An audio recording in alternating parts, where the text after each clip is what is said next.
How to eat to get shredded. If you want to get shredded, you need to fix how you eat. Most people already know that. They've tried cutting calories, they've eaten clean, they've done the cardio. But here's the thing. The real reason most people never get shredded is not discipline. It's not even their diet. It's that they've been solving the wrong problem. And once I've showed you the actual framework, the whole thing clicks into place. Today I'm going to walk you through exactly how to set up your nutrition to lose body fat while keeping your muscle. Not some generic meal plan or food list. A system so you understand what actually matters and in what order. And before we get into it, a quick word on why you should listen. I've spent over a decade working with people on their body composition goals. My academic background is in exercise and sports science. And throughout my career, I've had the opportunity to work with some of the world's leading body composition experts. I've taken clients, real people with real schedules and real lives, to levels of leanness worthy of photo shoots and physique competitions. I've seen what works, what doesn't, and more importantly,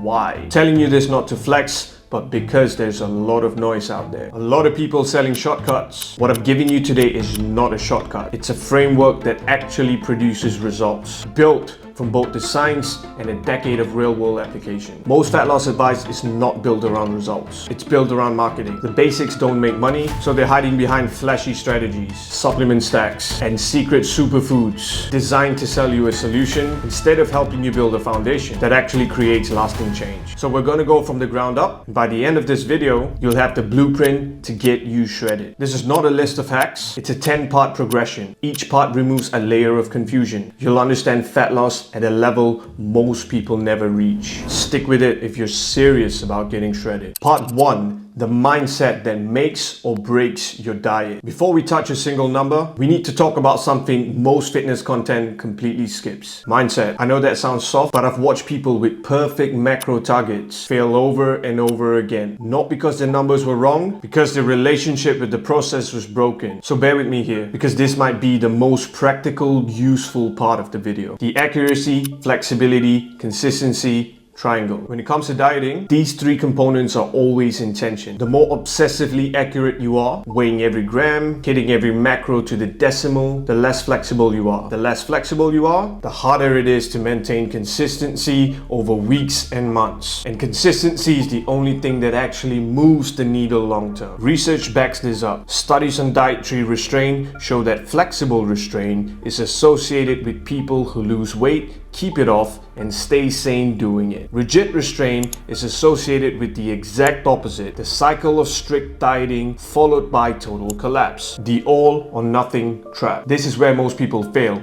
It looks like this. You're supposed to eat 200 grams of carbs, you eat 215. Suddenly the day's ruined, so you order pizza. Or you're following a meal plan, you have a banana instead of an apple, and you feel like you failed, even though the macros were identical. That binary thinking, I'm either on the diet or I'm off the diet, is the problem that leads to binging. It's not a willpower problem, it's a framing problem. Miss a target, stop there. Get back on track tomorrow. The goal is the overall trend, not a single day. Drop good food versus bad food. This one's everywhere in the fitness culture, and I'm going to push back on it directly. There are no bad foods. There are foods that are higher in micronutrients, fiber, and protein, and foods that are not. That's the real distinction. The problem with labeling foods as clean or dirty is that it creates guilt, restriction, and eventually the urge to rebel against your own diet. I've seen highly clean eating approaches produce worse nutrient profiles than flexible diets that include a broader range of foods. The better mindset is inclusive, not exclusive. Build your diet around nutritious, whole, single ingredient foods first. Once those boxes are checked, there's absolutely room for foods that don't carry a health halo. That flexibility is what makes a diet livable. And livable diets are the only one that works long term. Part 2, how to actually track your progress. Now that the mindset foundation is in place, let's talk about practical tools. Because you can't manage what you can't measure. Do you even need to track? Honestly, not always. If you're not a competitive athlete, you may be able to reach your goals with internal cues. Hunger, satiety, energy levels, combined with one external reference point, your weekly body weight average. Tracking constantly can actually erode your ability to read your own hunger signals over time, which creates its own set of problems. However, for a dedicated fat loss phase, especially if progress has stalled, tracking your foods and body weight is one of the most powerful tools available. Think of it as a temporary diagnostic, not a permanent way of living. If you're going to track food,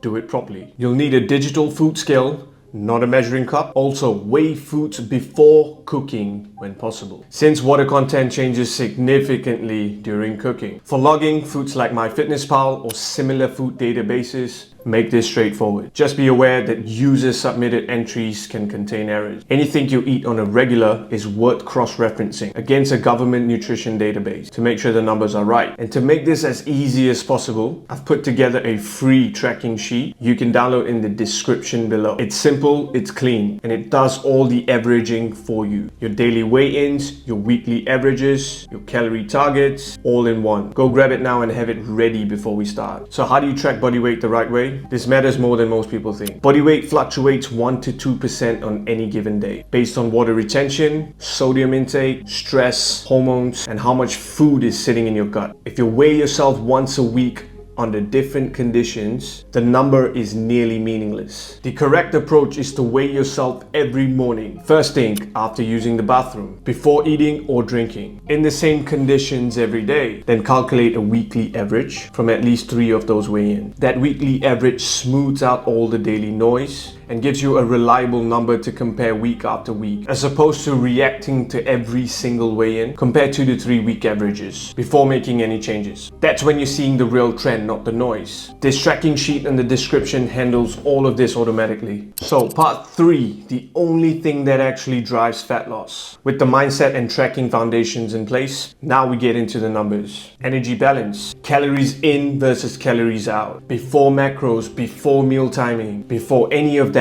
This is the foundation. If you don't get this right, nothing else matters. To lose fat, you need to be in a caloric deficit. This means eating fewer calories than your body burns. But here's where most people get it wrong. They go too hard too fast. The target rate of fat loss is 0.5 to 1% of your overall body weight each week. That's it. For an 82 kilo person, or approximately 180 pounds, that's roughly 0.4 to 0.8 kilograms a week. Slow? Maybe. But this is the rate in which you lose mostly fat and keep your muscle. Go faster than this, you start cannibalizing your muscle you've worked extremely hard for. Not a good look. So the first step is to find your maintenance calories, the amount of calories that keeps your weight stable. The most accurate way to do this is to track your food and body weight for 2 weeks without changing anything. Just observe, and at the end, calculate your daily average caloric intake and compare your week 1 and week 2 body weight averages. If your weight is creeping up, you're in a surplus. If it's dropping, you're already in a deficit. This calculations tells you your maintenance. Now I know figuring out where to start, your maintenance, your deficit, your activity levels can feel overwhelming. Everyone's lifestyle is different. Your job, your training schedule, how much you move outside the gym, it all factors in. So I've built something to help. In the description, alongside the tracking sheet, you'll also find an AI prompt that acts as your personalized body composition coach. You paste it in an AI tool like ChatGPT or Claude to answer a few questions about your lifestyle, training frequency, goals, and daily activity, and it would walk you through calculating your daily maintenance calories and what's an appropriate deficit, tailored to you specifically on your unique circumstances.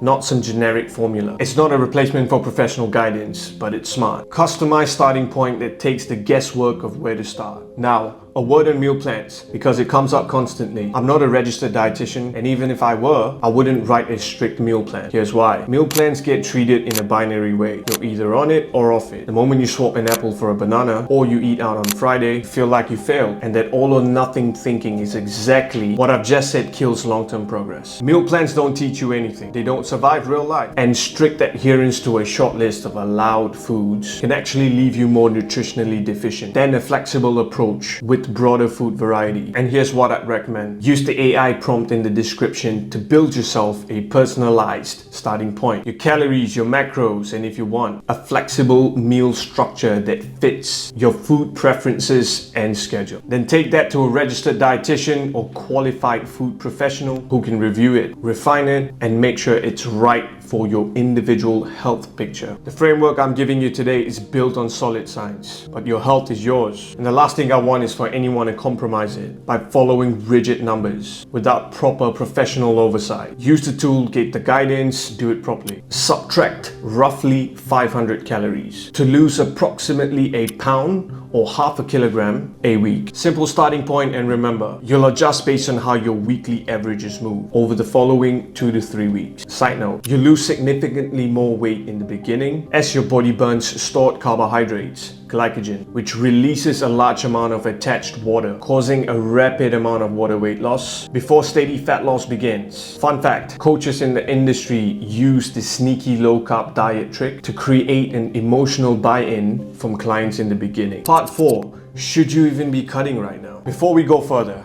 quick sense check. Not everyone watching this should be in a fat loss phase. If you're brand new to lifting, don't cut. Seriously, beginners can build muscle and lose fat at the same time just by training hard and eating around maintenance. You don't need a deficit. Let the newbie gains do their job for the first 6 months, then reassess. If you're what people call skinny fat, not a lot of muscle but higher body fat, same thing. Train hard, eat at maintenance for 6 months. You'll be in a much better position to diet from. For everyone else, here's the guideline. If you're a man over 15% body fat or a woman over 23%, consider a fat loss phase. Below those numbers, you're in good shape to keep building before cutting. And don't stress too much about which one to pick. The idea that you have to be perfectly lean before a gaining phase or perfectly muscular before a cut, that's overthinking. Pick one, commit, execute. Part 5. Protein, your number one tool when dieting. Now we get to macros. When you're on a caloric deficit, your body's under stress. It's pulling energy from wherever it can get it, and that includes muscle tissue. Higher protein intake is the main nutritional weapon against that. While dieting, target 1 to 1.2 grams of protein per pound of body weight per day, or 2.2 to 2.6 grams per kilogram. So in practice,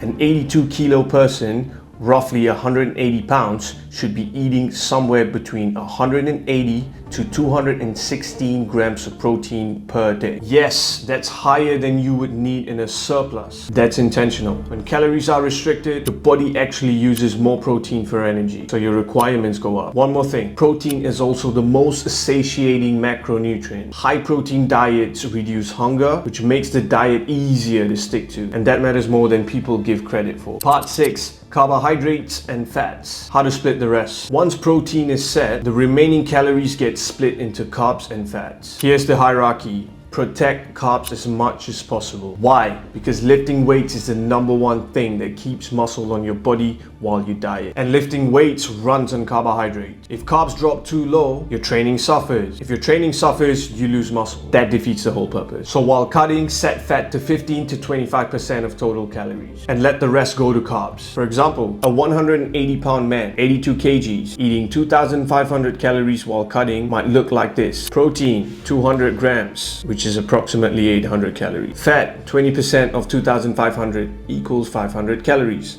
Above 55 grams of fat. Carbs, remaining 1,200 calories, 300 grams of carbs. That's enough protein to protect muscle, enough carbs to fuel training, and enough fat to function like a normal human being. Now, some people do better on higher fat, lower carb. If you have a history of responding poorly to carb, or if you have a condition like PCOS that affects insulin sensitivity, a higher fat approach might suit you better. But for most people lifting weights on a regular basis, carbs are your friend, especially while dieting. Don't cut them first. Part 7, cardio, and how I actually use them with clients. Here's where I'm going to push back on a lot of conventional fat loss advice. Most people treat cardio like the main event when they're trying to get lean. I treat it as a last resort. In my approach working with clients, I don't introduce formal cardio until the later stages of a fat loss phase. In the earlier stages, when your deficit from the diet alone is still producing results, there's no need to add an extra recovery burden. Your lifting should be the priority. Protect that above everything. Instead, what I focus on first is your daily step count. Before you come for me in the comment section about the health and performance benefits of cardio, this is fat loss phase, strategically designed to get you to your desired body composition. The key word here is phase. It's temporary, purposeful, and part of a bigger long-term plan, not a forever approach. We keep total daily steps between 10 to 15,000 as a base level of activity, and we adjust within the range based on how your rate of fat loss is tracking week to week. Here's how the adjustments work. If you're losing more than 1% of your body weight per week, you're losing too fast. We dial steps back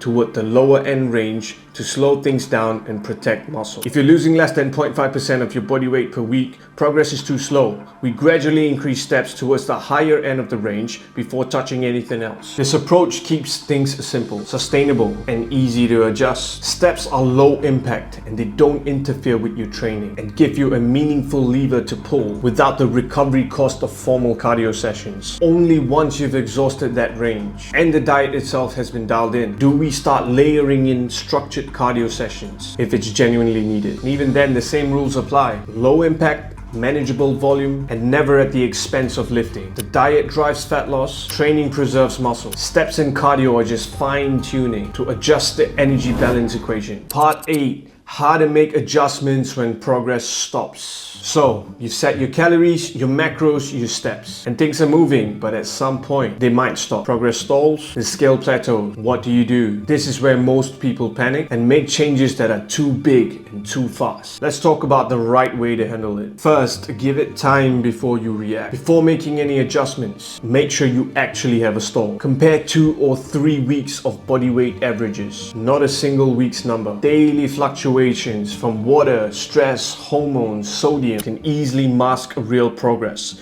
If your trend is genuinely flat over 2 to 3 weeks, then it's time to act. Check week 1 first. If you're just starting out and your weight didn't drop in the first week, not just slower than expected, but in the wrong direction, that's the signal that your maintenance calories was significantly miscalculated. In that case, adjust your activity multiplier by 0.2 and recalculate from there. For genuine stalls, make small adjustments. Once the diet is running and progress has stalled or stopped entirely, the move is simple and small. Reduce your daily intake by 100 to 150 calories if you're eating under 3,000 calories, or 150 to 200 calories if you're eating above that. The easiest way to do this is to trim carbs and fat together. For example, dropping 25 grams of carbs and 5 grams of fat removes about 125 calories clean. Just be careful not to drop fat below 0.25 grams per pound of body weight, which is 0.5 grams per kilo, or carbs below 0.5 per pound, 1 gram per kilo. Those are the floors. Go below them and you're compromising training performance and hormonal health. Beyond the scale, use multiple signals. The scale is one tool, not the whole picture. Here's what else to pay attention to. Visual assessments. Take photos and videos in consistent lighting. Face the light source, camera between you and the light. Don't rely on mirror memory, it lies. Visual changes are hard to spot early when body fat is still high, but becomes increasingly useful as you become leaner. If you're losing weight at the right rate, but looking progressively less muscular from week to week, something needs to change. Second, performance in the gym. This is one of the most underrated signals. You can and should be maintaining, and in the early stages, even improving your strength while cutting. If your lifts are declining significantly, your diet may be too aggressive or your carbs are too low. Strength going backward is your body telling you something important. Listen to it. Next is body circumference measurements. Especially useful if the scale is not telling the full story. So how do you do it? Measure 9 sides. Chest, both arms, 3 points in the abdomen, 2 inches above the navel, at the navel, and 2 inches below. Hips and both thighs. Measure weekly, same day, same conditions to the nearest millimeter. A drop of 2 to 2.5 centimeters across at least 2 stomach sides roughly corresponds to about 4 pounds or 2 kilograms of fat loss. For women specifically, watching thigh measurements can be just as informative as stomach measurements. Take these yourself. Consistency matters. The free tracking sheet in the description has a section for these measurements too. The key principle across all of this is to look for the minimum confirmation that you're progressing, not to obsess over any single data point suggesting that you're not. Trends over time are more important. One bad week on a scale means nothing. 3 weeks of a flat line average with no visual change and declining gym performance means it's time to adjust. Small, deliberate, patient. That's the adjustment strategy that works. Part 9, the thing that no one talks about. Energy availability. This is the part most fat loss content completely skips. You can be eating at maintenance calories and still be destroying your health. It's called low energy availability, and it happens when your calories left over after training are not enough to support your body's normal function. Signs that you might be in that state: constant food obsession, getting sick more often. Mood tanking, libido disappearing, performance in the gym going backward, losing your period or irregular cycles. This happens most often in people trying to maintain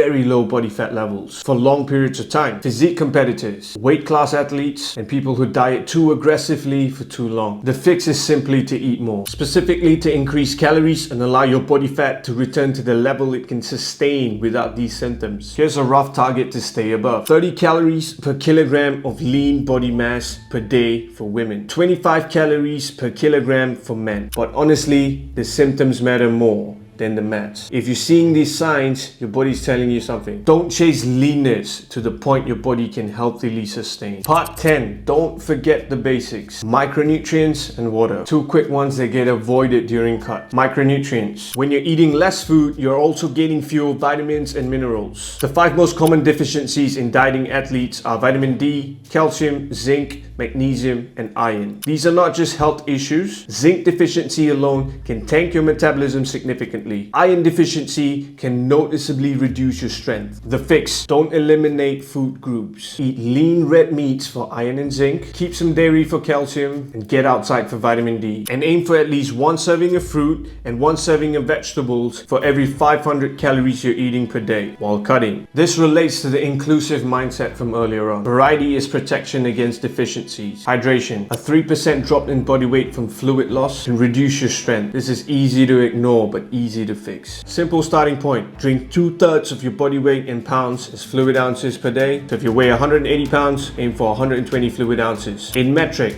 roughly 1 liter per 23 kilograms of body weight. Then check the color of your piss. Pale yellow is the target. Dark yellow means you're behind. Adjust from there. And a final recap. Here's what getting shredded looks like from a nutritional standpoint, in order of importance. First, get your mindset right. Flexible consistency beats rigid perfection every single time. Not all or nothing thinking. Not good food versus bad food, just a sustainable system. Second, proper tracking. Grab the free tracker in the description, weigh yourself daily, look at your weekly averages, and compare between 2 and 3 week windows. Use it as a diagnostic tool, not a permanent way of life. Third, get the calories right. Use the AI prompt in the description. Find your personalized maintenance and deficit. Aim to lose between 0.5 and 1% of your body weight per week. Cross-check the plan with a registered dietitian if you want professional oversight. That's always the right call. Fourth, hit your protein. 1 to 1.2 grams per pound or 2.2 to 2.6 grams per kilogram while cutting. Non-negotiable. Fifth, protect your carbs. Keep fat moderate. 15 to 25% of your calories from fat, so you have enough carbohydrate to fuel your training performance. Sixth, use steps before cardio. Stay between 10 and 15,000 steps daily and adjust between the range based on your weekly rate of loss. Formal cardio comes later, if at all. 7. When progress stalls, adjust small. Trim 100 to 200 calories from carbs or fat. Track your lifts. Take measurements. Take photos. Use all the signals available to you, not just a scale. 8. Watch for the signs of low energy availability. Getting lean is the goal. Killing your hormones is not.